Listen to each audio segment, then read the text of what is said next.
Halo semua, pada video kali ini kita akan melanjutkan pembahasan soal Olimpiade Kimia ULM SBCC South Borneo Chemistry Competition tahun 2023. Kita lanjutkan ke soal nomor 22. Kita baca dulu soalnya. Diagram sel dari suatu sel elektrokimia ditunjukkan sebagai berikut. Ini notasinya.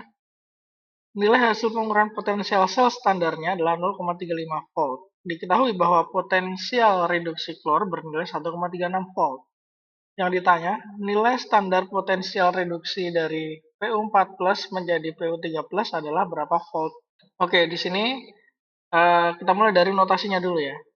Ini adalah notasi sel elektrokimia, di mana di sebelah kiri ini adalah reaksi oksidasi, yang di sebelah kanan adalah reaksi reduksi.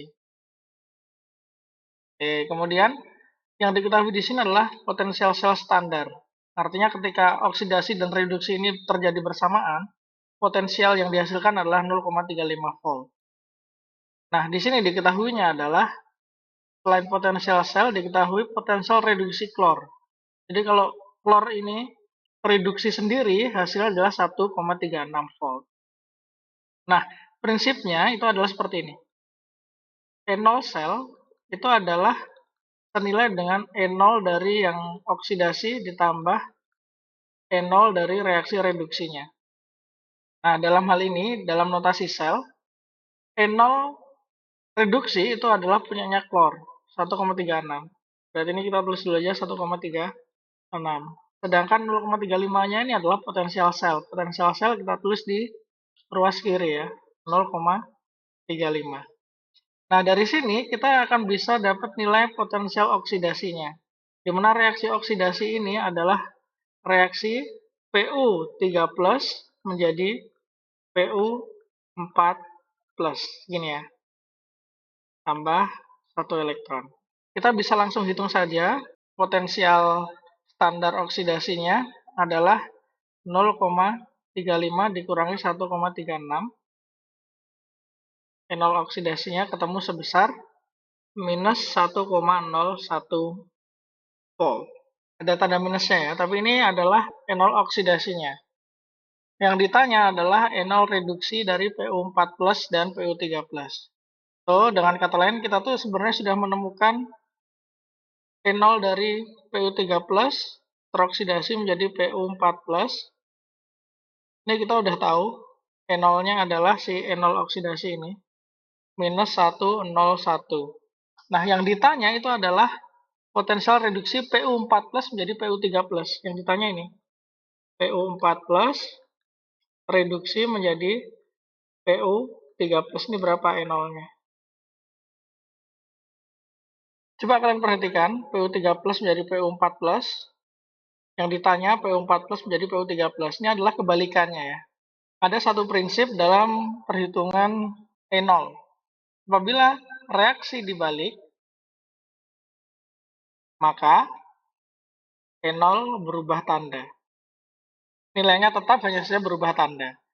Nah, karena di sini Pu3+ menjadi Pu4+, itu adalah minus 1,01, maka untuk Pu4+ menjadi Pu3+ itu adalah plus 1,01, hanya berubah tanda. So, jawaban yang paling tepat di opsi jawaban adalah yang E. Kita lanjutkan ke soal berikutnya. Perhatikan data potensial reduksi logam berikut. Susunan ketiga logam tersebut dalam deret volta berdasarkan urutan sifat reduktor dari yang terendah ke tertinggi adalah Y, X, Z. Benar atau salah? Oke, di sini ada konsep E0, konsep deret volta, dan konsep sifat reduktor. Oke, potensial reduksi konsepnya adalah semakin positif atau semakin plus, maka akan semakin mudah mengalami reduksi. Oke, semakin mudah mengalami reduksi itu artinya sifat oksidator semakin kuat atau sifat reduktor semakin lemah.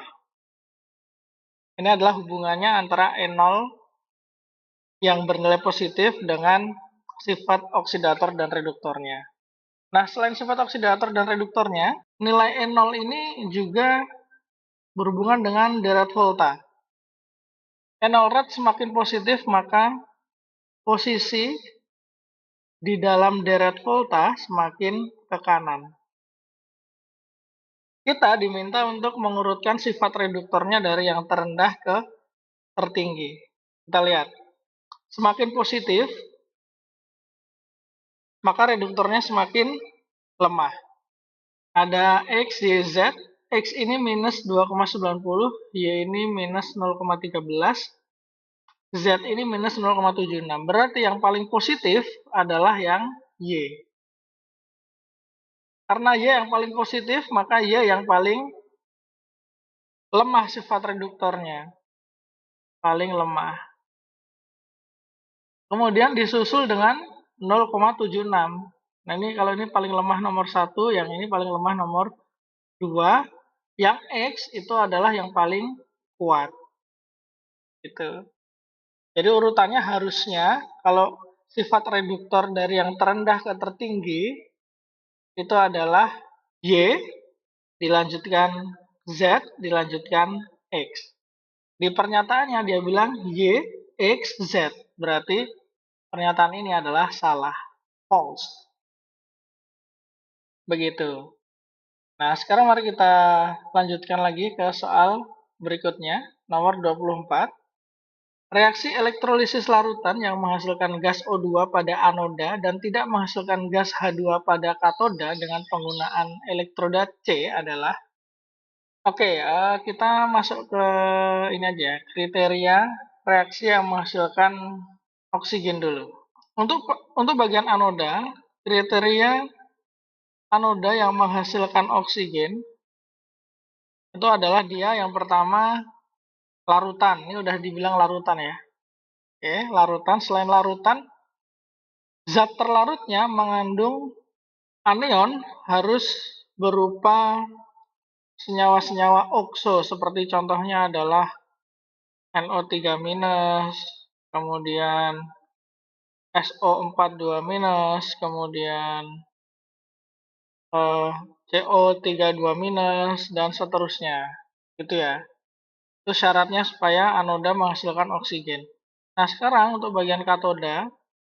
Katoda yang menghasilkan hidrogen, syaratnya adalah yang pertama harus larutan, yang kedua kationnya itu berupa H+. Selain H+, dia bisa juga senyawa-senyawa atau kation-kation yang berasal dari logam 1A. Nah, ya ini. Kationnya H+ atau kation golongan 1A. Golongan 1A itu adalah Li+, Na+, K+, Rb+, Cs+, begitu. Li, Na, K, Rb, Cs. Nah, kalau di antara ini, maka dia akan menghasilkan gas hidrogen. Oke, sekarang mari kita identifikasi opsi jawabannya. CaCl2. Untuk menghasilkan gas oksigen, maka dia harus anionnya senyawa okso ya. Ini Cl ini enggak. Br enggak, Cl enggak juga. Berarti otomatis jawabannya adalah yang E, yang ada NO3-nya. Berarti cukup analisa anion ya ternyata ya. Cuma nanti kalau ada opsi yang lain, ada NO3-nya ada 2 di opsi gitu ya, kita bisa gunakan analisa pada bagian kation. Seperti itu. Oke, mungkin cukup sekian video pembahasan kali ini. Thank you sudah menonton. See you on the next video. Dah.